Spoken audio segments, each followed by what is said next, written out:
Mari bersama-sama perkatakan iman dalam Mazmur 91. Dalam lindungan Allah. Orang yang duduk dalam lindungan yang maha tinggi dan bermalam dalam naungan yang maha kuasa akan berkata kepada Tuhan, tempat perlindunganku dan kubu pertahananku, Allahku yang kupercayai. Sungguh Tuhanlah yang akan melepaskan aku dari jerat penangkap burung, dari penyakit sampar yang busuk. Dengan kepaknya Tuhan akan menundungi aku, di bawah sayapnya aku akan berlindung, kesetiaannya ialah perisai dan pagar tembok. Aku tak usah takut terhadap kedahsyatan malam, terhadap panah yang terbang di waktu siang, terhadap penyakit sampar yang berjalan di dalam gelap, terhadap penyakit menular yang mengamuk di waktu petang. Walau 1.000 orang rebah di sisiku dan 10.000 di sebelah kananku, tetapi itu tidak akan menimpa aku. Aku hanya menontonnya dengan mataku sendiri dan melihat pembalasan terhadap orang-orang fasik. Sebab Tuhan ialah tempat perlindunganku, yang maha tinggi telah kubuat tempat perteduhanku. Malapetaka tidak akan menimpa aku, dan tulah tidak akan mendekat kepada kemahku. Sebab malaikat-malaikatnya akan diperintahkannya kepadaku untuk menjaga aku di segala jalanku. Mereka akan menatang aku di atas tangannya, supaya kakiku jangan terantuk kepada batu. Singa dan ular tedung akan kulangkahi. Aku akan menginjak anak singa dan ular naga. Sungguh hatiku melekat kepada Tuhan, maka Tuhan akan meluputkan aku. Tuhan akan membentengi aku, sebab aku mengenal namanya. Bila aku berseru kepada Tuhan, Tuhan akan menjawab aku. Tuhan akan menyertai aku dalam kesesakan. Tuhan akan meluputkan aku dan memuliakan aku. Dengan panjang umur akan Tuhan kenyangkan aku, dan akan Tuhan perlihatkan kepadaku keselamatan daripadanya. Amin. Mari saya undang jemaat yang dikasihi Tuhan untuk kita bersama-sama memperkatakan apa yang dimaksud dengan Pentakosta ketiga. Pentakosta ketiga adalah pencurahan Roh Kudus yang dahsyat di zaman ini, melebihi yang terjadi di Azusa Street. Pentakosta ketiga akan mengakibatkan penuaian jiwa yang terbesar dan yang terakhir sebelum Tuhan Yesus datang kembali. Pentakosta ketiga akan membangkitkan generasi Yeremia, yaitu anak-anak muda yang dipenuhi Roh Kudus, cinta mati-matian kepada Tuhan Yesus, tidak kompromi terhadap dosa, dan akan bergerak untuk memenangkan jiwa. Pentakosta ketiga lahir di Indonesia dan bergerak ke bangsa-bangsa. Gerakan ini dari timur ke barat dan akan kembali ke Yerusalem. Pentakosta ketiga akan memberikan kuasa untuk menyelesaikan amanat agung, dan setelah itu Tuhan Yesus datang kembali. Amin.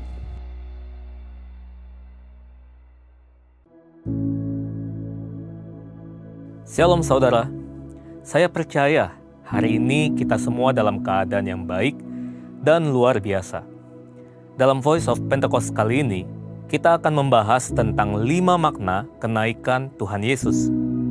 Kenaikan Tuhan Yesus ke surga adalah salah satu dari 5 tonggak iman kekristenan yang selalu diperingati oleh setiap orang percaya di seluruh dunia.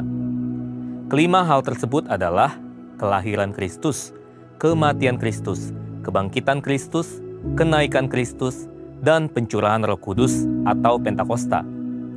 Kelima peristiwa tersebut bukan sekedar cerita, melainkan sejarah yang sudah dan benar-benar terjadi, yang merupakan bagian dari rencana dan kehendak Tuhan atas dunia, agar semua manusia boleh mengalami kasih, pemulihan, dan keselamatan. Hari ini, kita akan melihat kebenaran-kebenaran utama tentang kenaikan Tuhan Yesus ke surga. Yang pertama, menyatakan kesempurnaan pekerjaan dan karya penebusannya di muka bumi. Kenaikan Tuhan Yesus menandai bahwa Ia telah menyelesaikan dengan sempurna tugas yang diberikan oleh Bapa untuk turun ke dunia dan menjadi sama dengan manusia, untuk menebus dan menyelamatkan umat manusia yang telah jatuh dalam dosa. Banyak orang menganggap iman Kristen itu bodoh karena menjadikan manusia sebagai Tuhan. Tetapi iman Kristen tidak seperti itu, karena iman Kristen percaya bahwa Yesus adalah Tuhan. Dia datang berinkarnasi menjadi manusia. Lalu setelah kebangkitannya, dia kembali kepada kemuliaan keilahiannya. Yang kedua, menyediakan tempat yang kekal bagi orang percaya. Yohanes 14 ayat 2 mengatakan, kenaikan Tuhan Yesus ke surga adalah bukti bahwa surga itu nyata, dan bukan hanya sekedar fiktif belaka. Tuhan sudah menyediakan tempat bagi kita di surga, tetapi perlu dicatat bahwa tidak semua orang di dunia ini bisa masuk surga. Hanya mereka yang sungguh-sungguh percaya, hidup kudus, dan menaati firman-Nya yang akan masuk surga. Yang ketiga, menjadi imam besar agung dan pengantara bagi perjanjian yang baru. Di dalam Ibrani 4 ayat 14-16, Ibrani 7 ayat 25, dan Ibrani 9 ayat 15 menunjukkan betapa sempurnanya kasih, pengorbanan, dan anugerah Tuhan atas hidup kita sebagai orang percaya. Alkitab menyatakan bahwa di surga kita memiliki imam besar agung yang senantiasa mendengar doa dan permohonan kita, karena dia selalu menjadi pengantara bagi pengampunan dosa ketika kita datang menghadap tahta kasih karunia-Nya. Yang keempat, menyatakan cara kedatangannya yang kedua kali. Janji tentang kedatangan Kristus yang kedua kali diteguhkan kembali, bahkan dinyatakan dengan cara seperti apa Yesus akan datang kembali, yaitu turun dari langit seperti Ia naik, dan disaksikan oleh semua orang, terutama murid-murid-Nya. Hari-hari ini, kita sedang menantikan janji itu digenapi oleh Tuhan. Kedatangan Tuhan Yesus sudah semakin dekat. Pertanyaannya adalah, sudahkah kita menjadi murid yang siap menyambut kedatangan Tuhan Yesus yang kedua kali? Alkitab berkata bahwa tidak ada yang tahu akan hari kedatangan Tuhan. Karena itu, mari kita senantiasa berjaga-jaga dan siap sedia menantikan kedatangannya. Yang kelima, mencurahkan Roh Kudus untuk menyertai orang percaya sampai kesudahan zaman. Tanpa kenaikan Yesus, tidak akan pernah ada peristiwa luar biasa yang dampaknya mengguncangkan dunia sampai saat ini, yaitu peristiwa Pentakosta, pencurahan Roh Kudus.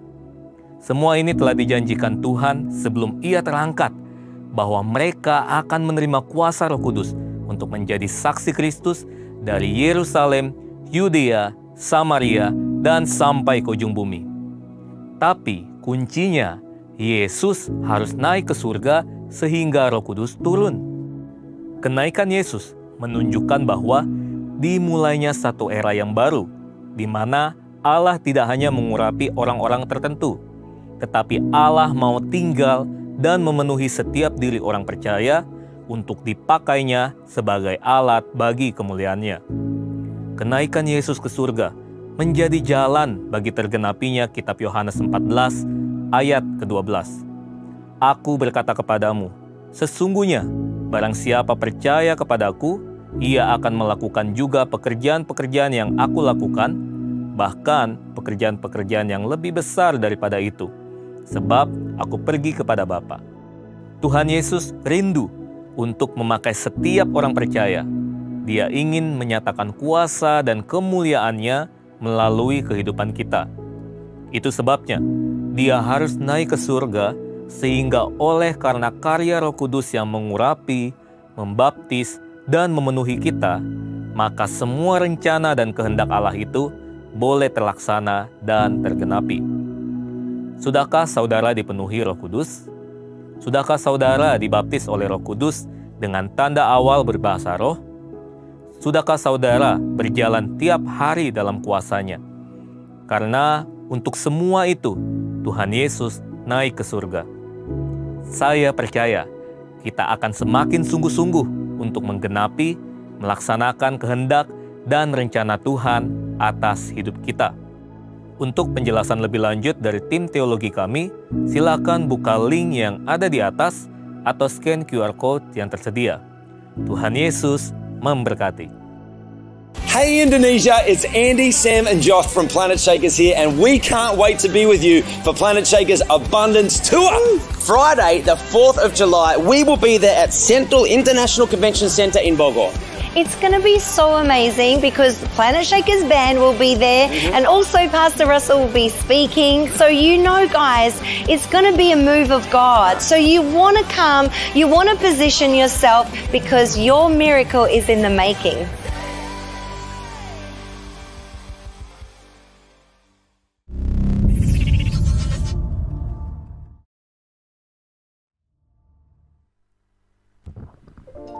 Shalom Bapak Ibu Jemaat Tuhan, Shalom.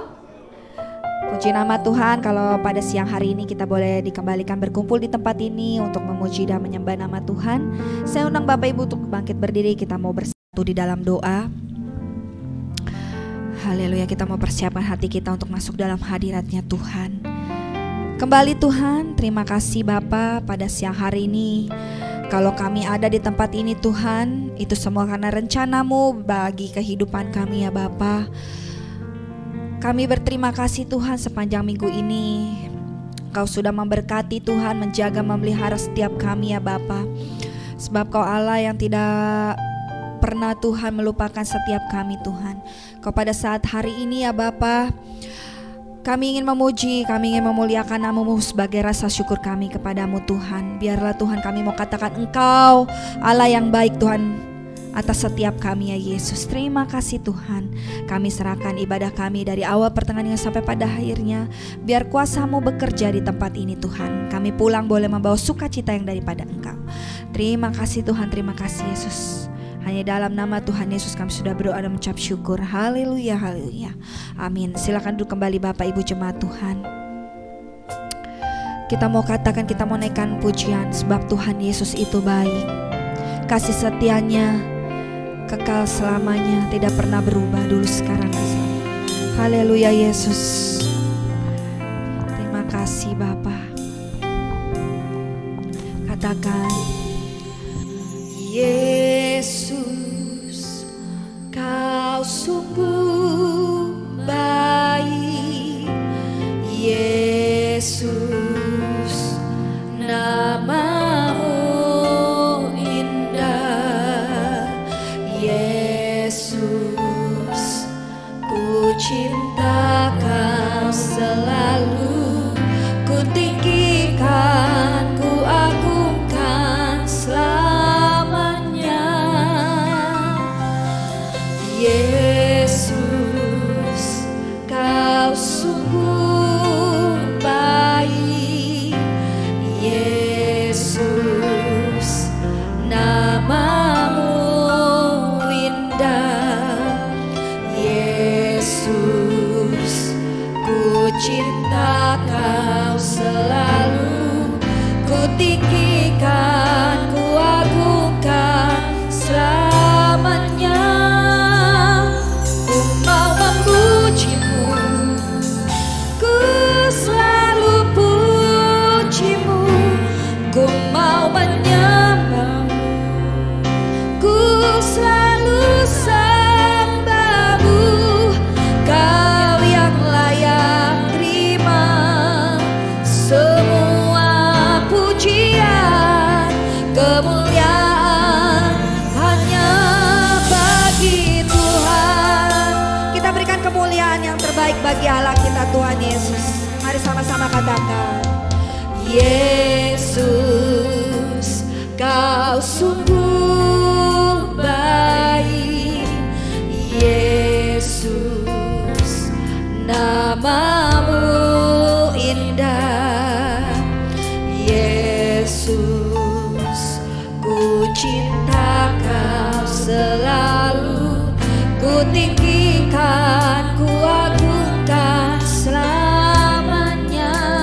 Dengan segenap hati katakan, Yesus, Kau sungguh baik.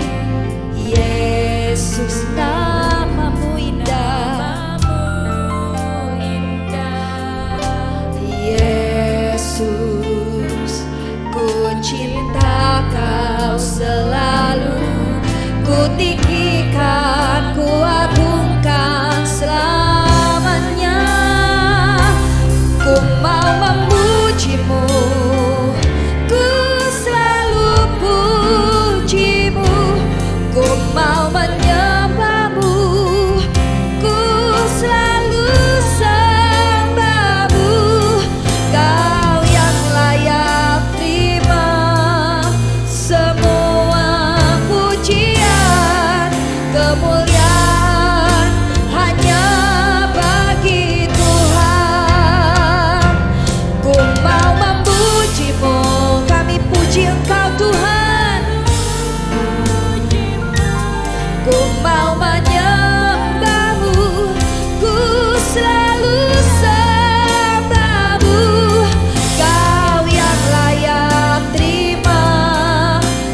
jemaat Tuhan saja naikkan pujian ini dengan lembut.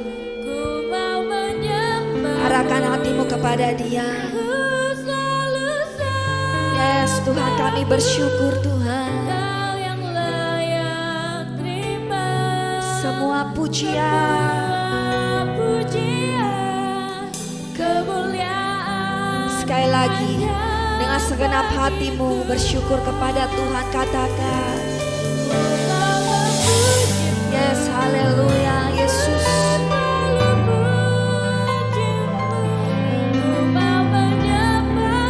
Yes, thank you Lord. Kau yang layak terima semua pujian, kemuliaan hanya bagi Tuhan. Ku mau memuji-Mu, ku selalu puji-Mu. Ku mau menyembah-Mu, ku selalu sembah-Mu.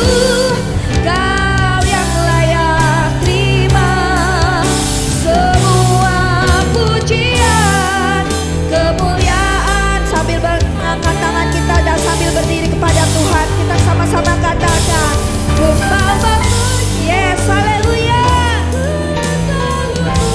Thank you Lord, thank you Jesus. Inilah ucapan setiap anak-anak-Mu Tuhan di tempat ini, yang rindu Tuhan mengucap syukur kepada-Mu Tuhan. Semua kemuliaan hanya bagi Tuhan. Ku mau memuji-Mu, ku selalu puji-Mu. Ku mau menyembah-Mu, ku selalu sembah-Mu. Kau yang layak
yakin Kau hadir di sini.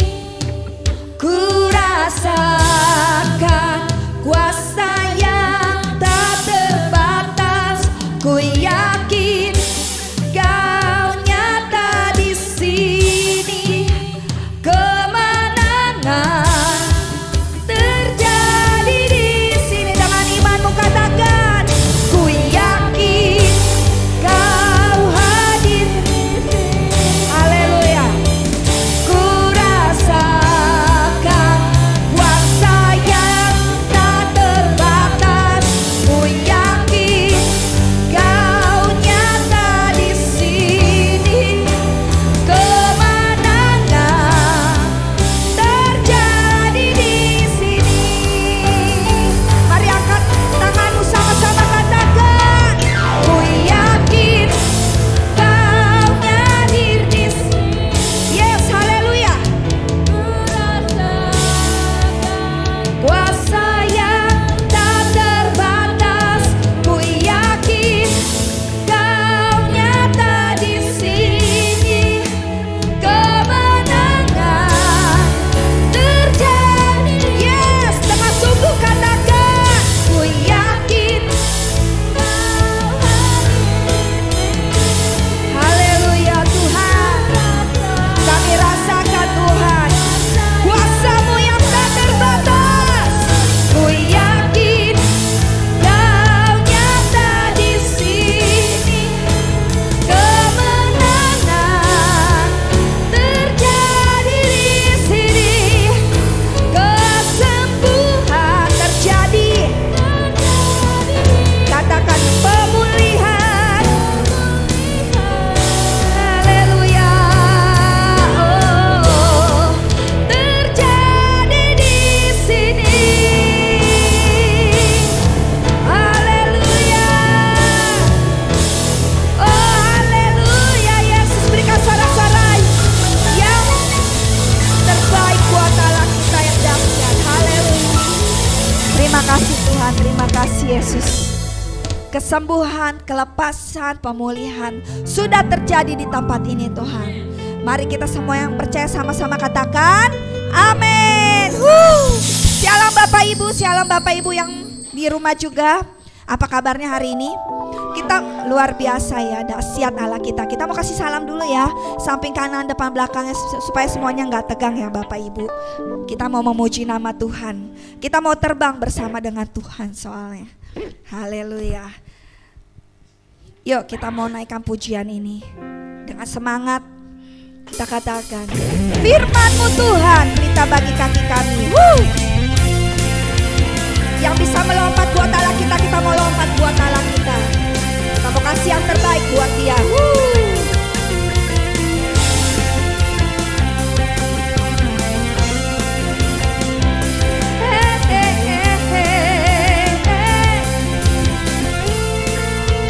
Sama-sama katakan, firman-Mu Tuhan pelita bagi kakiku.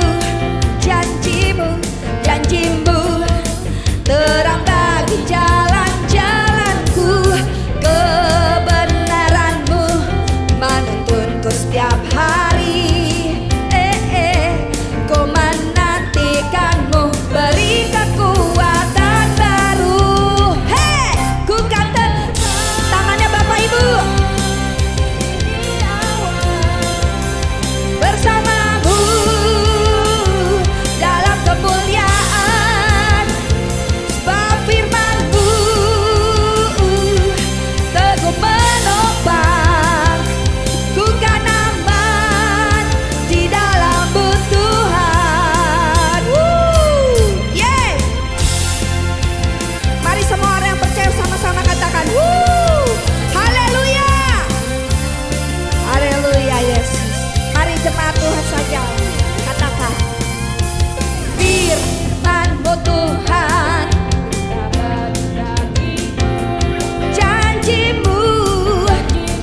buat Allah kita.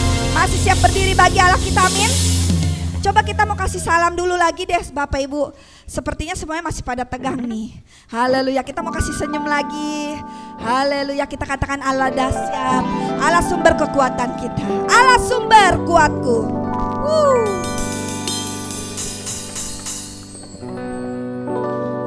Allah sumber kuatku, Allah sumber kuatku, Allah sumber kuatku dan bagianku selamanya,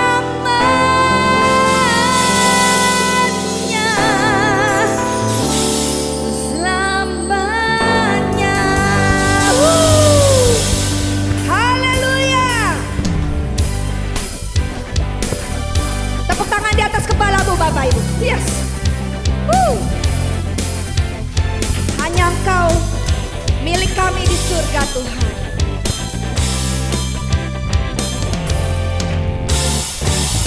Hanya Kau milikku di surga. Tiada yang ku ingini di bumi, hanya Kau.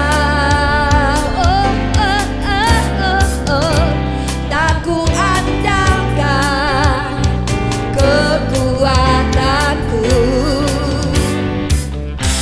namun yang pasti siapa Kau tetap selamanya. Allah sumber kuatku, Allah sumber kuatku, Allah sumber kuatku dan bagianku selamanya. Allah sumber kuatku, Allah sumber kuatku, Allah sumber kuatku dan bagianku selamanya, selamanya. Haleluya. Mari jemaat Tuhan naikkan pujian ini, sebab Dia sumber kekuatan kita. Katakan, hanya Kau milikku di surga. Tiada yang ku ingini di bumi, hanya siapa? Ya. Tak ku andalkan kekuatanku, namun yang pasti Yesus. Hey, Allah sumber kuatku, Allah sumber kuatku, Allah sumber kuatku dan bagianku selamanya. Allah sumber kuatku, Allah sumber kuatku, Allah sumber kuatku dan bagianku selamanya, selamanya,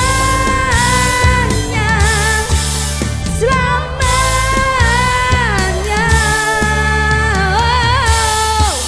selamanya, selamanya, selamanya. Yeay, haleluya. Silakan duduk kembali Bapak Ibu jemaat Tuhan. Saya melihat sukacita yang luar biasa. Haleluya. Biarlah pujian kita boleh menyenangkan hati Tuhan, amin. Tiba saatnya kita mau mempersiapkan persembahan kita yang pertama. Sebelum persembahan dijalankan, kita mau bersatu di dalam doa. Mari kita bersatu di dalam doa. Tuhan, terima kasih buat pujian, buat penyembahan yang Kau berikan kepada setiap kami Tuhan. Kalau sebentar kami mau memberi Tuhan persembahan ya Bapa, biarlah Tuhan yang memberkati setiap umat-Mu di tempat ini Tuhan. Tangan-tangan umat-Mu Kau berkati ya Bapa. Apapun yang mereka kerjakan dan lakukan Tuhan, boleh Engkau berikan berhasil dan beruntung di dalam nama Yesus. Hanya di dalam nama Tuhan Yesus kami sudah berdoa dan mengucap syukur. Haleluya, amin. Mari kita memberikan yang terbaik bagi Dia.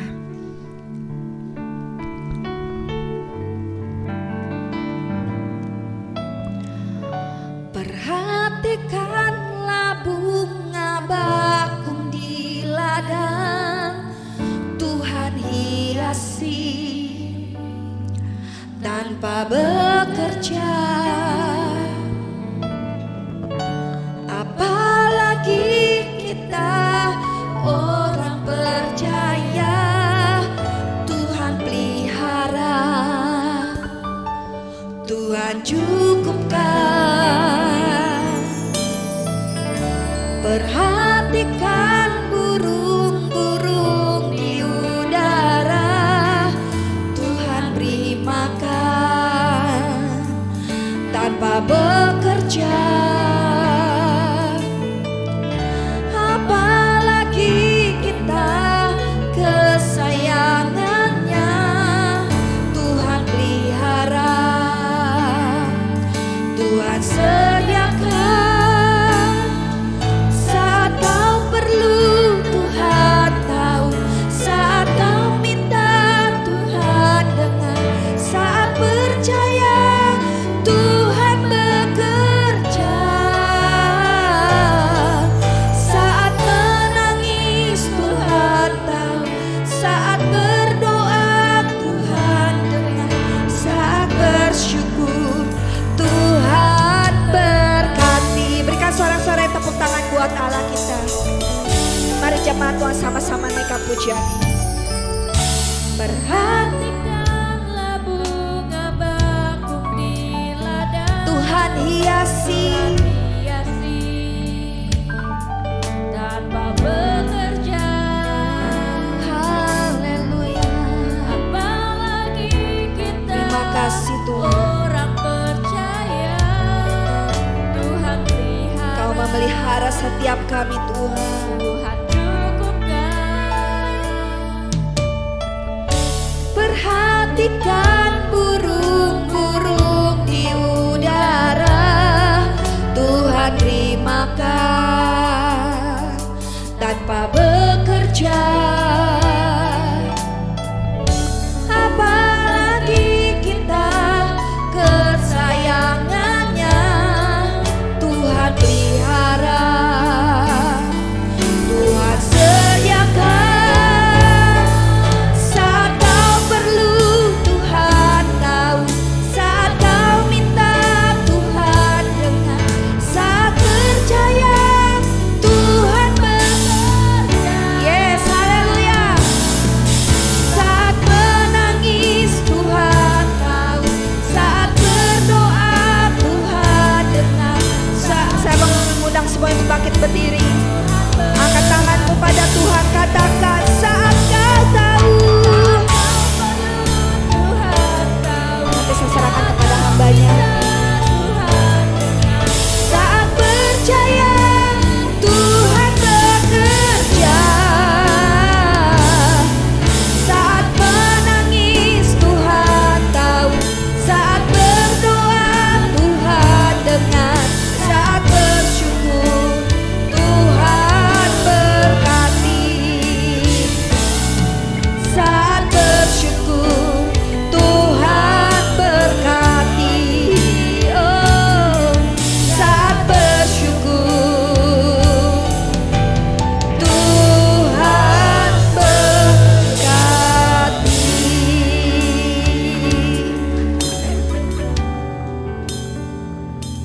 Sadarkah saudara kita semua, pada waktu Allah menciptakan manusia sesuai dan segambar dengan Dia, ayat berikutnya mengatakan, maka Allah memberkati ciptaannya.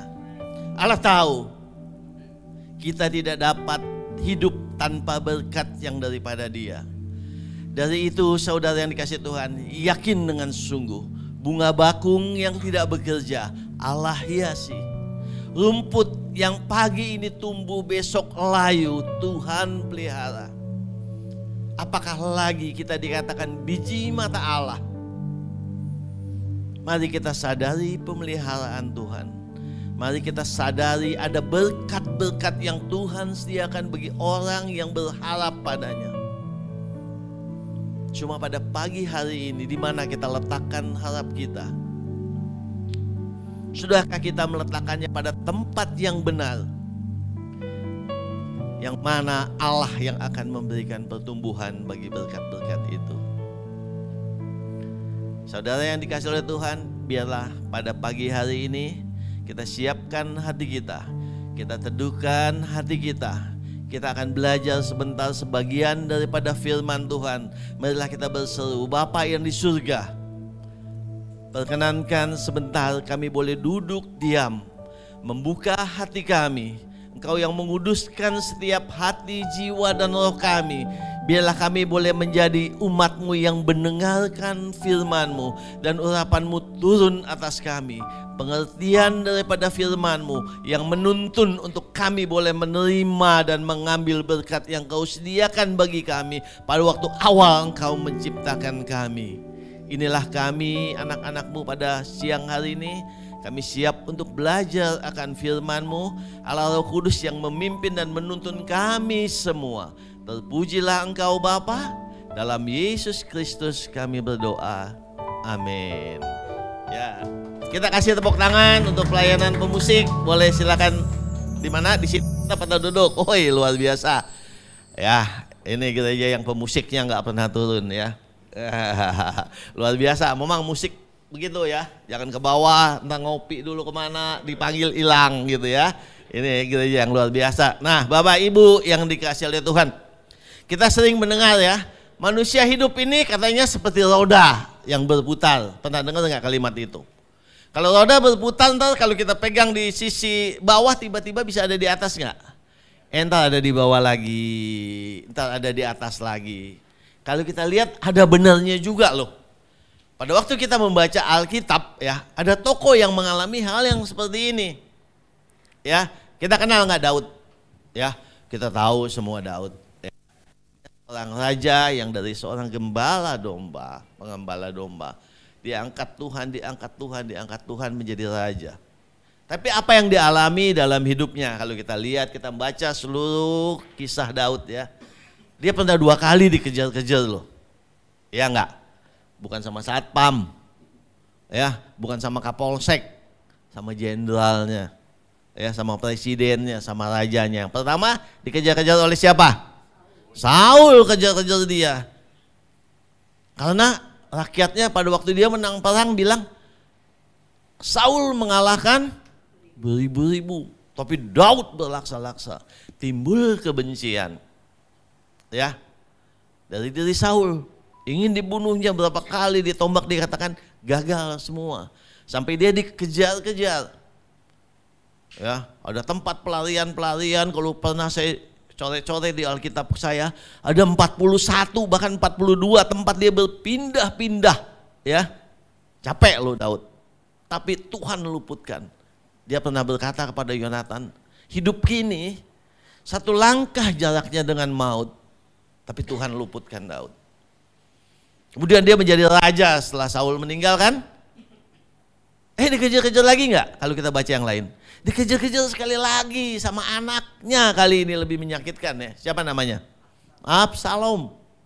Dia dikejar-kejar sama Absalom. Dia melarikan diri.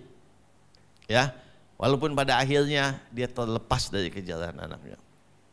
Ya, sehingga di hari tuanya, ya, Daud menulis Mazmur 23 ya, sebagai pembuktian ya, bahwa hidup ini memang seperti roda yang berputar. Kadangkala di atas, kadangkala di bawah, kadangkala penuh dengan sukacita, kadangkala juga ada sesuatu yang tidak mengenakan dalam hidupnya. Yuk kita lihat ya. Dalam Mazmur pasal 23 ya dikatakan, yang pertama ya, kita ini aja dikatakan Tuhan adalah gembalaku.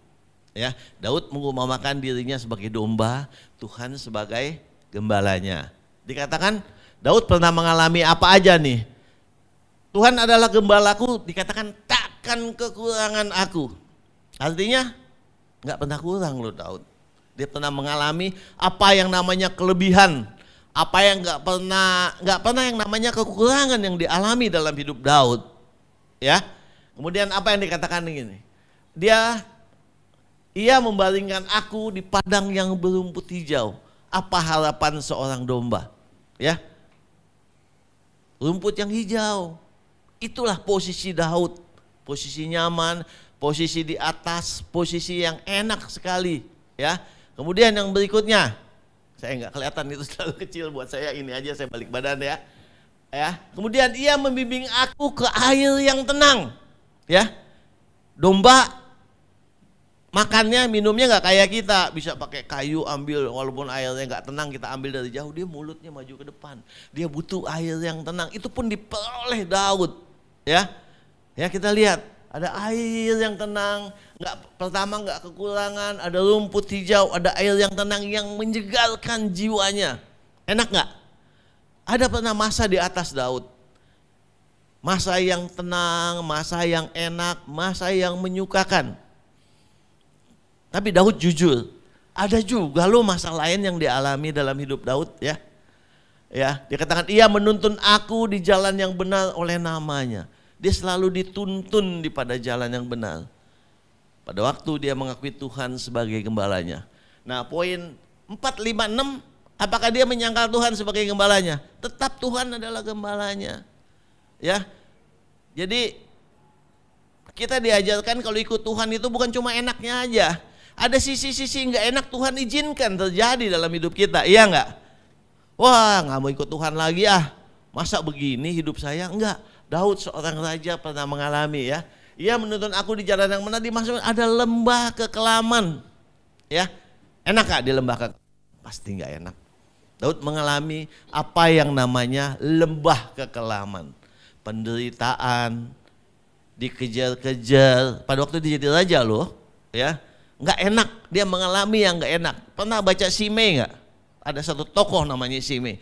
Saya bilang nih Daud kok diem aja ya, kenapa nggak suruh anak buahnya tembak aja ini orang nih. Ngoceh terus ya, katain Daud terus. Dia keluarga dari Saul ya, tapi Daud enggak. Itu Tuhan izinkan untuk dia menyadarkan aku katanya. Walaupun di akhirnya dia perintahkan Salomo untuk memusnahkan Simei ya, tapi jelas kita lihat ya. Kemudian ada lawanku, berarti ada orang yang membenci-benci dia. Jadi orang percaya pada waktu kita katakan Tuhan adalah gembalaku, kita tetap di posisi atas pernah mengalami, di posisi bawah juga kita akan alami. Tapi yang luar biasa ya, dikatakan apa? Kebajikan dan kemurahan belaka yang mengikuti aku. Walaupun itu terjadi, aku pernah mengalami apa yang namanya titik puncak kejayaan. Aku pernah mengalami apa yang namanya lembah kekelaman. Aku pernah mengalami bagaimana musuh-musuhku menyerang aku. Dikatakan, tapi Tuhan menyediakan hidangan di hadapan lawanku. Ya, ada orang yang menjahatin kita sampai kita nggak bisa makan, kita nggak bisa tidur. Tapi Daud enggak loh. Wih, Tuhan menyediakan makanan di hadapan lawan-lawanku. Aku tetap makan tuh. Aku tetap nyaman tuh walaupun orang musuhi aku, karena Tuhan adalah gembalaku. Nah, Bapak, Saudara yang dikasihi Tuhan, ya, kita lihat pada akhirnya walaupun ada kesukaan dan ada penderitaan, dikatakan kebajikan dan kemurahan belaka yang mengikuti aku. Sadar nggak? Ada posisi atas, ada posisi bawah, tapi Daud menyadari, ya, ada kebajikan Tuhan yang mengikuti aku seumur hidupku. Pernah nggak ya kita menyadari, oh pada waktu kita terlepas dari lembah kekelaman, wih terima kasih Tuhan, Tuhan luputkan aku, karena dikatakan gadamu dan tongkatmu itulah yang menghibur aku. Nah saudara, Bapak Ibu yang dikasihi Tuhan, dikatakan aku akan mengikut engkau seumur hidupku dan aku akan diam di dalam rumah Tuhan sepanjang masa. Dia sadar Tuhanlah gembala yang baik. Apapun yang terjadi di posisi atas pun atau di posisi bawah pun, ya, aku akan diam di rumah Tuhan sepanjang masa. Nah, Bapak, Ibu, Saudara yang dikasihi oleh Tuhan, pada saat ini kita nggak akan membahas Mazmur 23 ya. Itu saya cuma memberikan gambaran ya, bahwa kehidupan kita, siapapun apapun posisi kita, akan ada posisi di atas dan ada posisi di bawah. Baik, bukan hanya dalam hal ekonomi, dalam hal kehidupan kita sehari-hari kita akan mengalami hal demikian. Ya, jadi kalau hal itu terjadi dalam diri kita, kita punya kekuatan. Kalau kita berkata Tuhanlah gembalaku, Dia yang menjaga kita. Nah, Bapak Ibu yang dikasihi Tuhan, pada saat ini kita melihat, kita akan membahas satu perikop ya yang terdapat di dalam kitab Ratapan ya. kita melihat dalam kitab Ratapan, saya cari-cari, kalau saya mau kasih renungan saya cari siapa sih penulisnya gitu ya. Ya saya menemukan si penulisnya nggak menamakan dirinya siapa. Ada yang orang mengatakan ditulis oleh Yeremia, tapi si penulis mengatakan dirinya sang nabi. Ya, sang nabi atau sang penyair dikatakan. Karena 5 ayat ya ini ditulis dalam bentuk syair ya dalam kitab ya Ratapan. Kalau namanya Ratapan kita tahu kan ya, pasti suatu cerita tentang kesedihan ya, tentang bagaimana ya hal yang terjadi yang membuat orang penulis itu berduka. Ya, pernah baca Ratapan nggak? Semua baca ya. Saya percaya jemaat di sini jemaat yang rajin baca Alkitab ya. Dalam kitab Ratapan ada 5 pasal, kita nggak bahas 5-5-nya. Dan sang penulis yang luar biasa adalah saksi hidup kejadian yang terjadi pada waktu itu, dia tuliskan dalam bentuk puisi. Jadi ini bagus sekali ya untuk menjadi renungan bagi kita ya. Kalau kita baca di mana dituliskan ya pada waktu itu bangsa Israel ya dikalahkan oleh raja yang bernama Nebukadnezar, di mana Yerusalem sebagai ibu kota diambil alih. Sion sebagai kota tempat ya umat Allah beribadah dihancur, diluluhlantakan. Sehingga dikatakan Yerusalem yang adalah diumpamakan sebagai seorang ratu yang banyak teman-temannya datang, kini menjadi seorang janda yang gak ada teman yang menghampirinya. Sion ya, kota yang dimana setahun berapa kali?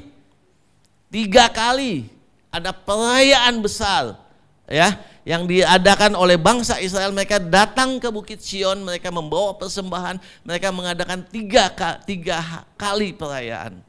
Kota yang penuh dengan keramaian. Sekarang diluluhlantakan, mereka tidak bisa mengadakan perayaan lagi. Ada umat yang berbondong-bondong turun dari Yerusalem. Bukan mereka habis beribadah, tapi sebagai tawanan. Bayangin nggak? Kalau ada seorang nabi melihat kejadian itu buat kotanya, buat bangsanya, apa yang timbul? Ya, sedih, dia meratap, ya, dia menangisi bangsa Israel.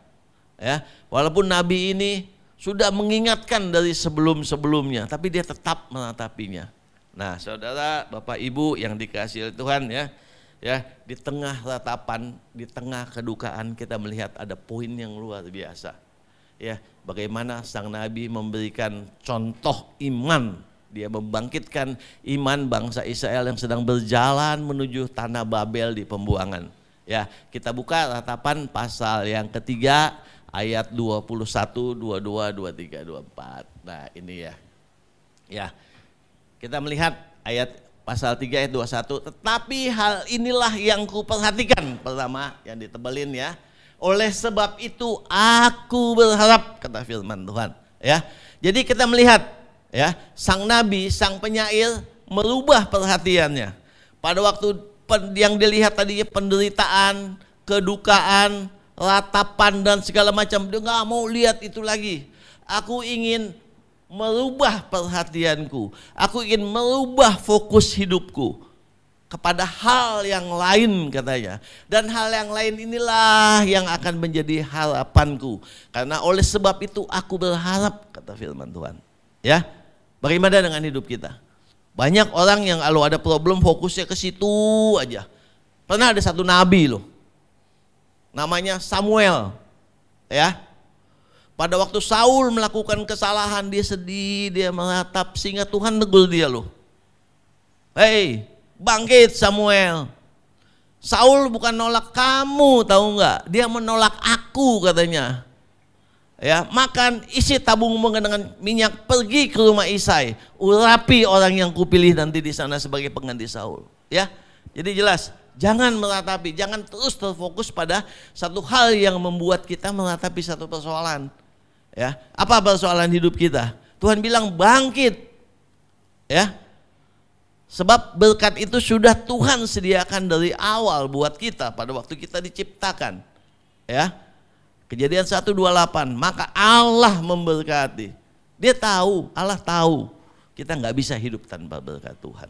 Jadi jelas ya, Bapak Ibu yang dikasihi Tuhan, dia perhatikan fokusnya, dia pindahkan. Ya, sekarang kita mau simak apa aja sih yang jadi perhatian si penyair ini, apa saja sih yang menjadi perhatian sang nabi. Yang pertama, dia katakan tak berkesudahan kasih setia Tuhan.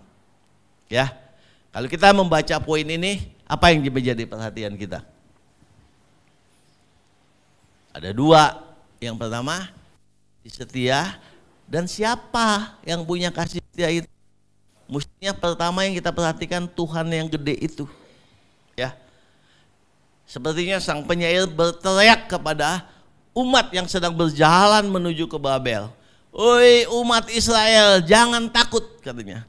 Tak berkesudahan kasih setia Tuhan. Walaupun pada saat ini kita melihat keruntuhan terjadi, kamu sedang menjadi tawanan. Ingat, tak selama-lamanya Allah itu murka. Kalau engkau bertobat dan berbalik, maka kasih setia Allah akan kembali diberikan kepadamu. Nah saudara yang dikasih Tuhan, jadi kita perhatikan, Tuhannya T-nya gede semua. Ya, kalau kita baca perjanjian lama, dia adalah Yahweh, yang mana pada waktu bangsa Israel melihat huruf Tuhan T-nya gede semua, mereka teringat bagaimana nenek moyang mereka pernah mengadakan ikat janji.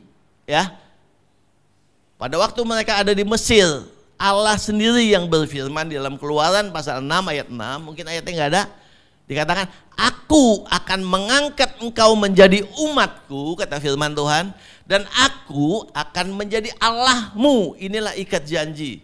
Ya, kalau manusia ikat janji bisa bohong ya, tapi kalau Allah ikat janji nggak pernah bohong.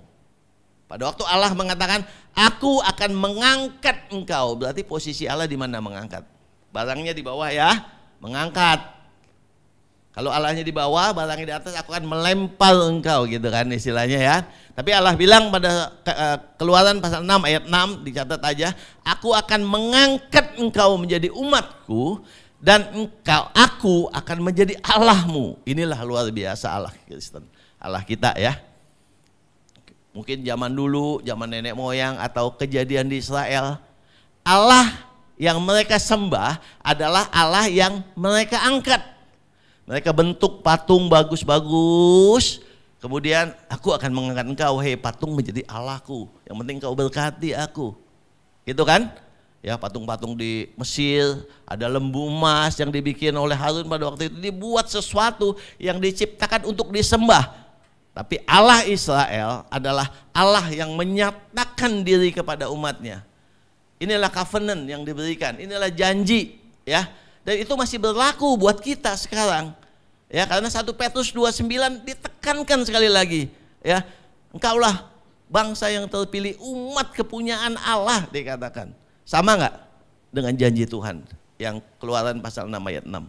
Sama, dikuatkan kita sekali lagi. Jadi jelas, pertama kita tekankan ada Tuhan yang memperhatikan kita. Ya, ada Tuhan yang memperhatikan umat Israel, nggak usah takut. Ada perjanjian antara nenek moyangmu dengan Allah. Allah pasti menolongnya, kira-kira begitu bentuknya. Yang kedua, saudara, bentuk apa? Ya, ada kasih setia. Ya, penulisan kata kasih setia dalam bahasa Ibrani digambarkan sebagai rahim. Ya, wanita tahu ya, kalau laki nggak ada rahim, yang laki adanya stomah ya. Perut ini ya, kantong nasi ya, ya bapak-bapak ini dokter walaupun hewan ya, laki nggak punya rahim, ya wanita yang punya rahim. Kita tahu rahim adalah tempat perlindungan ya. Bagaimana rahim itu sifatnya melindungi janin sebelum keluar menjadi manusia, diproteksi sedemikian rupa, tahan terhadap benturan ya. Di sana ada supply makanan, ada semuanya, dan ada pertumbuhan di dalamnya. Jadi kasih setia Allah digambarkan sebagai janin ya, sebagai rahim dalam kandungan ibu. Begitu proteksinya Tuhan bagi kita. Jadi jelas ya, jadi nggak usah takut saudara yang dikasih oleh Tuhan. Ya, zaman sekarang mengatakan ini itu segala macam, perlu gak kita takut? Kita nggak perlu takut, sebab dikatakan tadi Tuhan adalah gembalaku. Mungkin Tuhan mengizinkan kita di posisi bawah, di posisi ada lembah kekelaman, ada musuh-musuh yang mengejar kita. Tapi dikatakan, aku akan diam di rumah Tuhan seumur hidupku. Karena Daud merasakan bagaimana proteksi kasih setia Tuhan dalam hidupnya. Ya, jadi jelas ya, Bapak Ibu yang dikasihi oleh Tuhan, ya ada Tuhan. Diingatkan kepada bangsa Israel, ada ikat janji. Begitu juga kita, ingat ada ikat janji, ada covenant antara Tuhan yang kita sembah dengan kita umat-umatnya. Ya, janji itu janji perlindungan. Ya, kalau Tuhan menjadi Tuhan kita, ya, dalam suatu negara, kalau kita ada warga negara Indonesia, ya, pada waktu kemarin dengar nggak, di mana ada peperangan segala macam di India atau Pakistan, dubesnya kumpulin warganya, kumpul di dubes, disewain kapal, dibawa pulang, ya, ada perlindungan, ya. Nah, begitu juga kalau di mana ada perang, ada warga negara kita di sana kumpul di duta besar, kita punya kedutaan kan, nah, mereka kumpul, sewain kapal, bawa pulang ke Indonesia, dilindungi, diamankan, gitu ya. Nah, demikian juga perlindungan Tuhan buat kita semua. Jadi Bapak Ibu yang dikasihi Tuhan, jelas ya, yang 22B dikatakan apa selanjutnya? Ya, tak habis-habisnya rahmatnya. Ya, kita tahu apa itu rahmat. Ya, rahmat itu sesuatu, rahmat itu adalah anugerah yang sesuatu yang kita peroleh dari Tuhan. Nggak bisa kita beli dengan uang kita, dengan harta kita, dengan kepandaian kita, nggak bisa dibeli. Sesuatu yang dari Tuhan diberikan buat kita. Ya, ya, jadi tak berkesudahan dikatakan. Dan selalu baru tiap pagi. Luar biasa nggak Tuhan kita? Ada rahmat yang diberikan buat kita, yang nggak habis-habis. Kalau kita bisa beli sih, yang punya duit banyak, ya tiap hari gue beli, tiap pagi datang gitu, kayak zaman dulu langganan koran Kompas gitu ya, tiap pagi datang gitu kan, karena itu bukan rahmat. Rahmat adalah sesuatu yang dari Tuhan yang nggak bisa kita beli, itu datang setiap pagi buat kita. Luar biasa nggak Tuhan kita? Masih ragu nggak sama Tuhan kita? Ya, hendaknya kita nggak ragu lagi dengan siapa Tuhan kita. Ya, oke, Bapak Ibu, saudara yang dikasihi Tuhan. Ya, kemudian selanjutnya, poin berikutnya, besar kesetiaanmu. Next ya. Nah, ada setiaan yang begitu besar bagi Tuhan. Kalau kita baca seluruh di dalam perjanjian lama, berapa banyak umat Israel itu bandel sama Tuhan. Nggak kehitung ya. Tuhan tetap setia nggak? Kalau Tuhan nggak setia, mereka dilempar semua ke laut. Ya, pada waktu laut terbelah, ya mereka lewat, udah dah.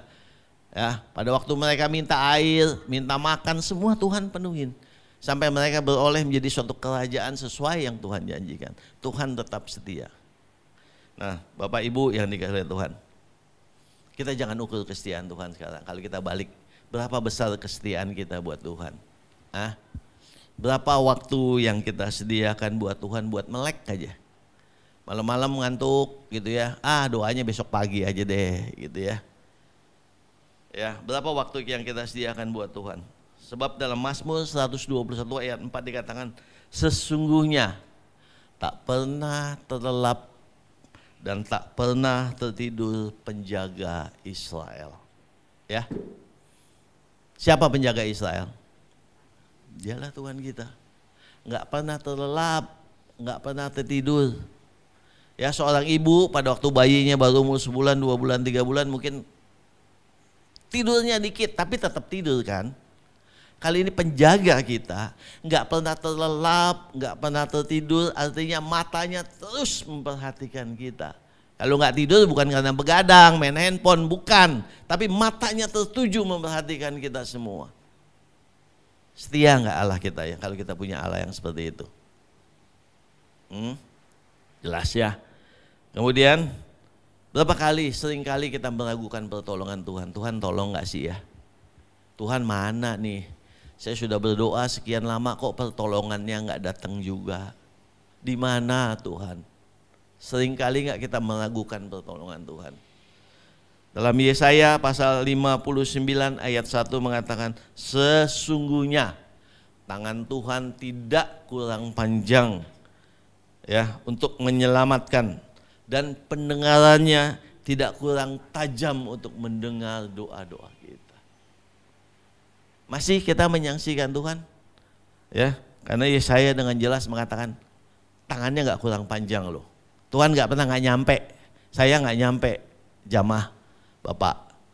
Tapi tangan Tuhan pasti nyampe sama Bapak. Ya. Saya punya keterbatasan, tapi Tuhan tidak terbatas. Ya. Jadi jelas, jangan meragukan kesetiaan Tuhan, sebab dikatakan besar kesetiaan Tuhan. Pegang itu bagi hidup kita masing-masing. Jadi jelas ya, Bapak Ibu yang dalam masih sanksi tentang kebesaran Tuhan? Nggak usah ya, nggak usah sanksi. Tuhan itu memiliki kasih setia yang luar biasa besarnya. Ya. Nah, Bapak Ibu yang dikasihi oleh Tuhan. Ya. Jadi mari pada pagi hari ini ya, saya ajak Bapak Ibu yang dikasihi oleh Tuhan. Kemudian dikatakan Tuhan adalah bagian, next ya, 24. Kalau 3 poin itu kita udah dapatkan, mau gak kita berkata, Tuhan adalah bagianku dalam hidupku, ya, kata jiwaku. Oleh sebab itu aku berharap. Ya, tadi dikatakan inilah yang kuperhatikan, untuk itulah aku berharap, ayat 21 kan. Yang diperhatikan apa? 3 poin tadi, ya jelas ya. Kasih setia Tuhan, rahmat Tuhan, perhatikan ini. Kalau persoalan datang di hidup kita, problematik apapun datang ke hidup kita, jangan terus terpaku sama persoalan yang di depan hidup kita. Move, shifting, berbalik ya. Pindah, perhatikan 3 poin ini seperti sang Nabi menulis ya. Dikatakan perhatikan kasih setia Tuhan, perhatikan rahmat Tuhan, perhatikan kesetiaannya yang begitu besar buat kita semua. Sehingga dikatakan kita boleh berkata, Tuhanlah bagianku. Berani gak kita berkata pada pagi hari ini?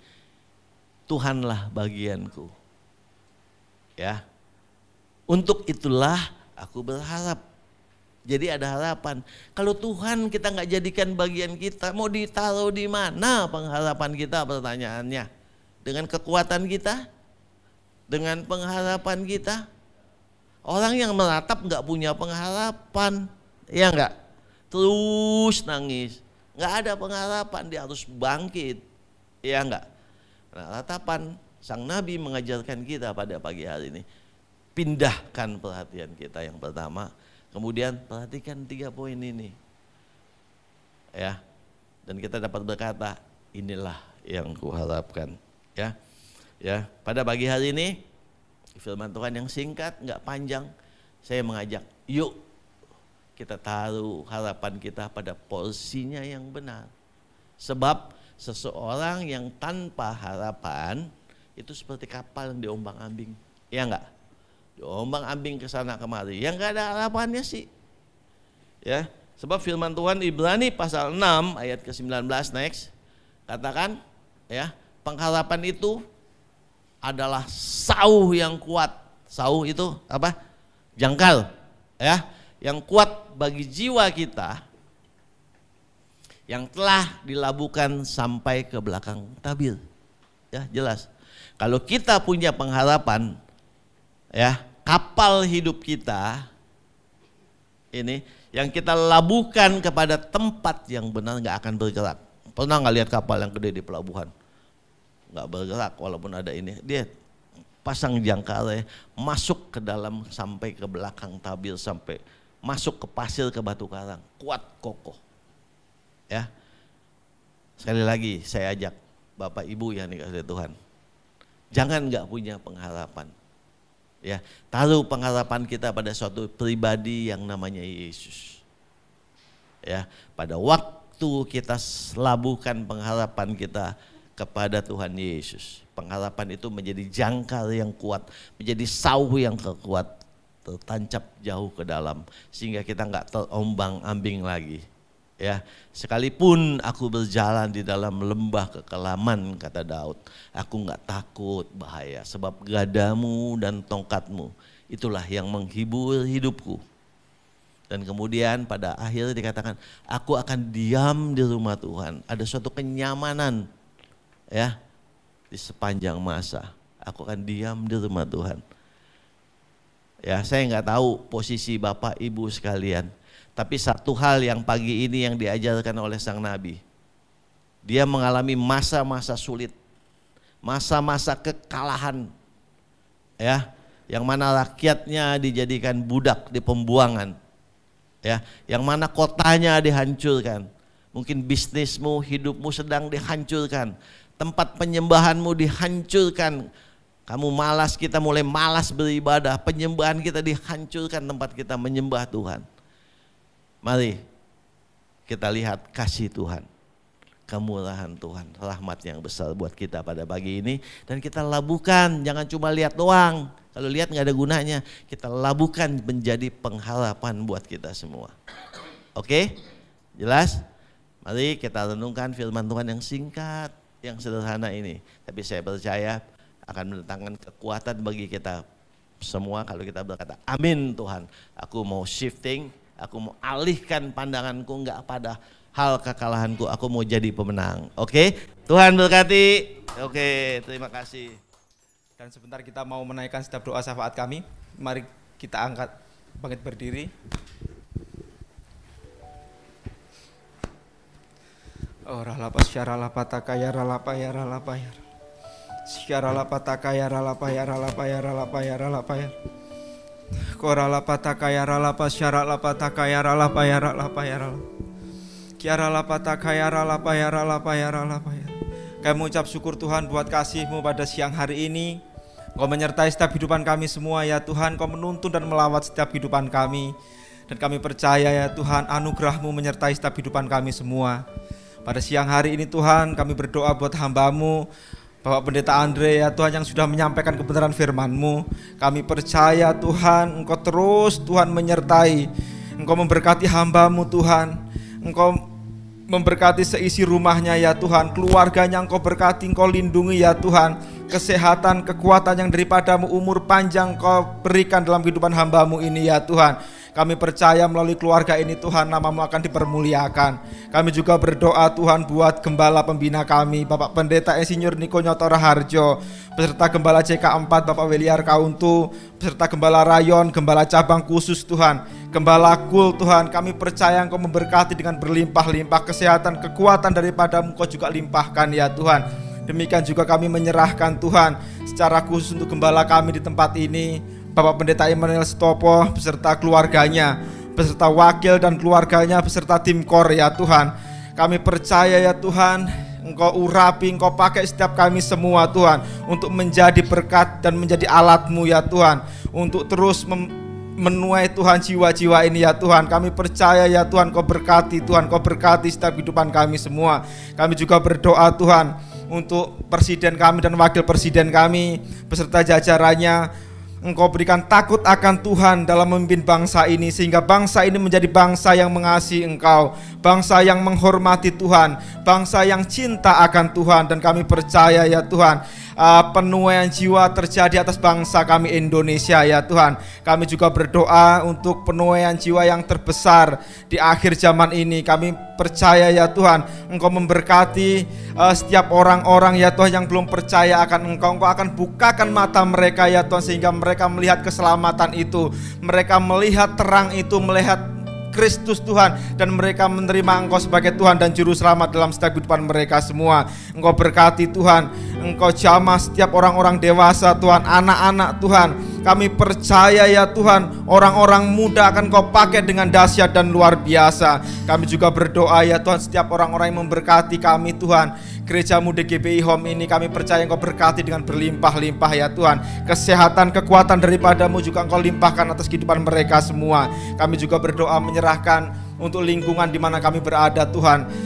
RW 17 ini Tuhan, kami percaya Engkau juga jaga, Engkau lindungi, berikan keamanan, kedamaian, ketentraman ada di daerah kami ini. Kami mengucap syukur ya Tuhan, kami ada di tempat ini. Biarkan kami menjadi Tuhan pendoa-pendoa juga untuk lingkungan di mana kami berada. Kami menyerahkan juga Tuhan untuk para guru-guru sekolah minggu, aser, imam musik, multimedia, tim pendoa. Kiranya Tuhan pakai dan urapi dengan dahsyat dan luar biasa. Kami mengucap syukur buat siang hari ini ya Tuhan. Dan akhirnya kami menyerahkan jemaat-Mu Tuhan GBI Home Palem Galaksi. Tuhan sembuhkan mereka yang sakit, kuatkan mereka yang lemah, hiburkan mereka yang susah. Dan kami percaya Engkau membuka jalan bagi mereka yang mengalami jalan buntu. Terima kasih buat kasih-Mu ya Tuhan. Sebelum kami berpisah satu dengan yang lainnya Tuhan, kami mau menerima berkat daripada-Mu melalui hamba-Mu. Kekasih-kasih Tuhan, mari kita arahkan mata hati pada Tuhan. Tuhan memberkatimu, Tuhan melindungimu. Tuhan menyinarkan wajahnya kepadamu dan berikan engkau kasih karunia.